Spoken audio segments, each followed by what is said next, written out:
Dude, I don't want anyone seeing my dad bod. So if you could just keep it from the neck up. It is from the neck up. Don't let him see my chest hair either. Okay, so and I'll zip this up and I'll lose weight instantly.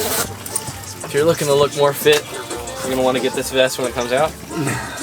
And then you'll look good. Because wakeboarding was popping in 2001, so I figured if we do it long, then it'll come back. Don't show my handle. This is a Hyper Supreme. It's a model that Jake Plott and Tyler Hyam did with Hyperlight this year.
Biggest tension blind I think I've ever seen, for sure.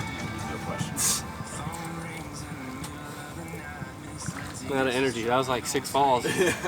Normally there's just 2. Second one, I'm like, alright, I'm over being wet. I never ever take mine off the tower. You don't? No. Really? Yeah, because then it can never get tangled. You put this over here, you put this here. That's it. And it never comes undone. Same, bro. You just leave the hook right there. Yeah. I'm done, though, dude. You never have to coil it. It's so nice. Yeah. That's what this kid said to me. He was like, lift or die. I was like, bro. Somebody said that to you? Yeah, this kid. But I was like, dude, these guys sent it to me for free. He's like, yeah, but like, you know, the lift one has like the high aspect wing, and you know, you can really do this and this on it. I'm like, yeah, but like, I mean, like that's. I was like, I can just stand on it. Like, I was like, it's that sick. He's like, yeah, but dude, you gotta get this. He's like trying to sell me. I'm like, bro, I'm not about to spend $2 grand, $3 grand on a fucking thing. Yeah, he wanted to come on my boat. I was like, okay, well, yeah, just leave your sales pitch at home, as I said to him. It's the furthest I've gotten on it so far. Like, I was like legit trying to go to the second wave. I went out like, oh, come here, hide my dad bod. Okay, what do you want to talk about? About your set, just post-game interview. My set, I cannot spin. I can flip a little bit, and I can jump high sometimes. And that's about as far as it goes. Everybody likes it no matter what I do. Whether I'm wake surfing, wakeboarding, wake foiling, tubing, shoe skiing, spitting game. He spits better game than me though. Yeah. Then they see me after and they're like, oh, Airbud comes with that. Woo. Yo, what is up, guys? Welcome back to the Wake Channel. I'm Cody Hunnicutt, one of the hosts and filmers for the Wake Channel, and I'm here with JB Oneill, YouTube sensation. Sweet. That was pretty good. All right, JB, tell us a little bit about yourself. Well, I'm JB, 19 years old, and You're not. I wakeboard and I film YouTube videos, and it's pretty fun and just kind of chill and have fun and film stuff all the time. That's about it. You seem pretty successful on the YouTube. I think you have like 85K or something like that. It's getting up there. I don't know if it's at 85 yet, but we're getting close. We're getting close. All right, JB, so where did you grow up and like where are you from now? Where are you living at? You know, tell us about that. I was born and raised in Austin, Texas, and I still live there. So yeah, I don't know, we have this lake called Lake Austin and Lake Travis. They're both kind of like connected to each other by a dam, and I just grew up wakeboarding on those, and that's been a ton of fun. I've traveled here to Orlando a bit and lived here a bit, lived in the Philippines a bit and in Australia a bit, but every time I seem to go back to Austin, I feel it's sort of the best place, so yeah, always go there. That's what's up. But talking about you growing up on Lake Travis and growing up in Austin, how did you get into wakeboarding? Probably in like 2004 kind of. My dad had a 21-foot Sea Ray. I think it was like a 1990 something Sea Ray. Probably equivalent wake to that boat called the Tantrum over there. Maybe worse, but yeah, no tower, nothing. Just had a wakeboard that came with the boat, and we kind of started wakeboarding behind it. I thought it was not very fun at all, and I thought kneeboarding was my jam, so I just kneeboarded, and I didn't really like wakeboarding at all, to be honest, from the beginning. I think that's pretty funny to start out with, for sure. So like, what flipped the switch for you going between kneeboarding into liking wakeboarding? Yeah, basically just the wakeboard that the boat came with was like had like an aluminum sheet of metal on top, and was like plastic on bottom, and one big mega fin and like sandal straps with like the little bungees. And yeah, I don't know, just wasn't a fan. And then as soon as I rode a board with like actual bindings on it, it was way more fun. So after I did that once, then I was like, okay, this is pretty cool, and kept doing it. Liked it from there. Yeah. You like kneeboarding first? I didn't know that. Yeah, no, kneeboarding's sick, bro. So after finally getting a real board and a real boots to be strapped into, kind of from there, like in Texas, like how did your career start from there?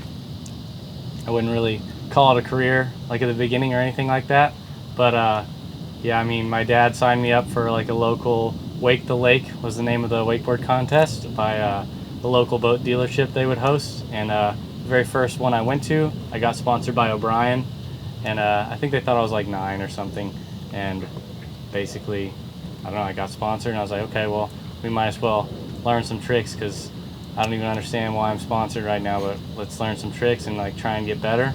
And we rode like all the INT local contests and stuff, and basically thought I was so sick, because basically worked my way up to like the pro level in INT, which is, I don't know, the equivalent of a 9-year-old in the WWA. And yeah, so I thought I was so sick, and finally rode the WWA for the first time. I had Jimmy LaRich in my heat, and he smashed me, and yeah, it was kind of a wake-up call. And once I saw like how good like all the Orlando kids were and everything like that, then I was like, okay, well, this makes sense. I probably should like try harder. And then I started wakeboarding a lot and tried to get better. So kind of like that, I guess. So that's more on the boat side. So when did you start getting into cable? Finally, I started picking it up on the boat and getting pretty good on the boat. And then the engine in our boat blew up. We had a 2005 wakeboard boat, and the engine just gave up. So I started riding cable, and then that was just so much cheaper. I could just ride every single day. I didn't need a driver, no need for gas. Just pay $1,000 for a membership. Rode all the time until I got better and better, and then, you know, I don't know, kind of went uphill from there. So I know you have a pretty big audience on YouTube. What got you into, you know, starting to film videos for YouTube? Well, now, since like January 1st, 2019, that's basically when I said that I was going to start doing YouTube for real. That got started because like one of my friends, he rides BMX, and he was saying how successful he became on YouTube, and you know, really kind of like funds everything he does, and kind of the numbers I heard from him were pretty mind-blowing. So I decided, well, why not? Let's give it a shot. I got a 3-year deal with Hyperlite, so I figured I had 3 years to try and make it work before I got kicked off. So I was like, all right, let's get down and grind for the first 2 years, and if it doesn't work out, I'll just, you know, really bust my butt for Hyperlite as well, so I don't get kicked off of that. So that's kind of like how I got started now. But I have always kind of been uploading videos since I can remember. I think maybe my first video ever is just me and one of my friends wakeboarding doubles behind the boat or something, and I just wanted to like put it on my MySpace profile. So I kind of like wanted to put, you know, wakeboarding on there and show my friends all my top 8 and all that, what I could do. And then now my first video, January 1st, 2019, would have been like me going to the Philippines and yeah, just starting wakeboarding with all sorts of different people. So just a bunch of videos over there in the Philippines. But the first one would be like just traveling there. So can you see some of your older videos, like you riding doubles with your homies, on your YouTube right now? Yeah, you could see a lot of like really old videos, some really cringe ones. Probably me skateboarding on like a mini ramp in my college apartment, or just old stuff like that of me goofing around that I wanted to put on my MySpace or my Facebook or something back in the day. You had a quarter pipe in your college dorm room? Yeah, a little mini half pipe mini ramp. Yeah.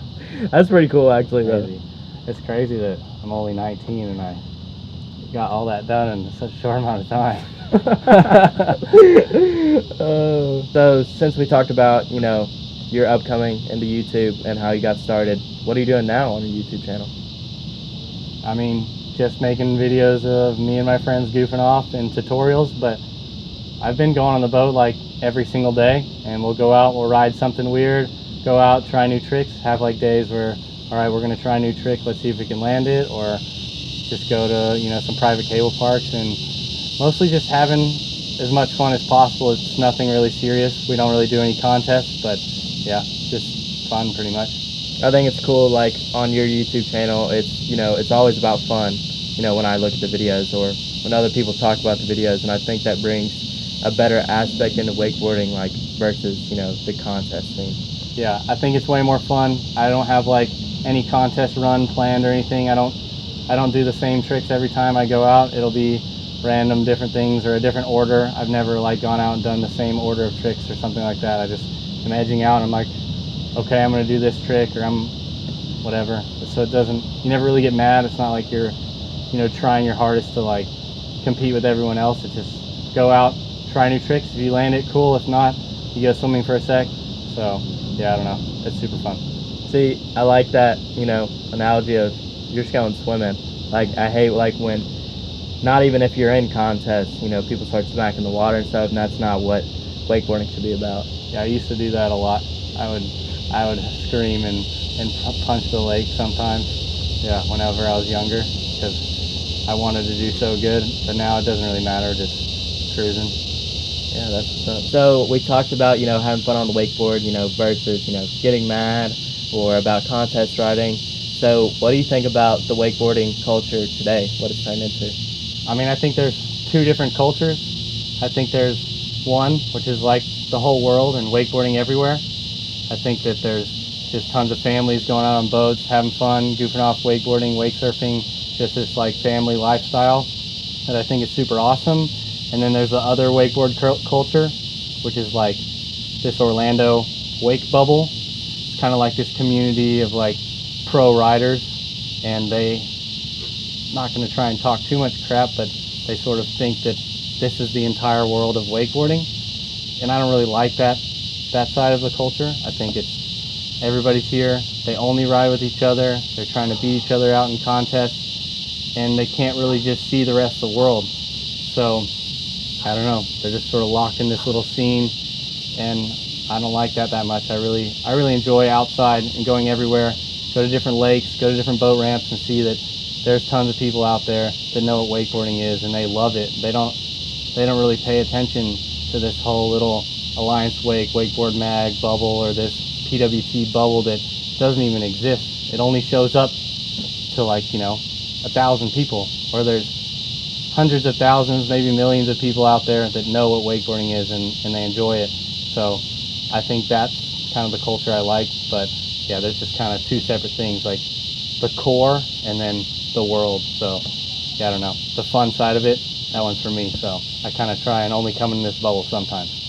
Yeah, I agree on some parts with, like, you know, the selective bubble, because I don't think that maybe the people in this bubble, in this Orlando bubble, are bringing enough people into wakeboarding for the fun part, not the strictly contest. I do the same 8 tricks, you know, type of thing. Yeah, I mean, I don't mean to talk trash, because like what's going on here is insane, and everybody's riding so insane. Like there's 1080s, double flips, probably 1260s going down, double flips with spins too. So like, I mean, it's gnarly, and everybody's pushing the sport, but we can't forget about the rest of the world, because, you know, that's how wakeboards sell, and, you know, that's how we need to keep wakeboarding alive, is by bringing new people into the sport and really just showing them how fun it can be and getting them interested in it. You know, what I thought was so cool about what maybe 10 years ago is like, for example, like the King of Wake contest. I mean, 1,000 people or more would show up to the contest and they'd be all in the water having fun, and just, you know, that's just spreading wakeboarding in general. You know, I think that more people need to be brought into the sport for the fun part, not the contest part. Yeah, I mean, yeah, I guess that's the culture then. It was good talking to you, JB, about, you know, a different perspective with wakeboarding and, you know, the fun side of wakeboarding, and I think that's the most important part of wakeboarding. That's how it all started. All right, guys, that's going to be it for our Off the Dock episode with YouTube sensation JB Oneill. If you guys want to go follow him on Instagram and YouTube, we'll link that down below. Make sure you subscribe. Let us know if you liked it. If you want to see more stuff like this, just let us know, and we'll see you in the next episode. And we forgot to tell you to comment, but we'll see you all in the next episode. All right, that was good. That was good. That's the one we're going to use right there. You're 19? Yeah? That's what I thought. You seem pretty young, honestly. Yeah. Whoa, on or off the dock? I don't know. The damn cicadas. It's pretty loud talking. You can edit it out. You can edit it Oh yeah, I'm editing it. 6 a.m. out. Deal. It's a lie. It's a lie. Don't tell them. Dude, they don't have to know it's YouTube. You rolling right now? Dude, dope. We're putting that in there. It's not fake though. Just tell them how they did and follow them and stuff, and it's all down there. So that's going to be it for our conversation. I hope y'all have a good day.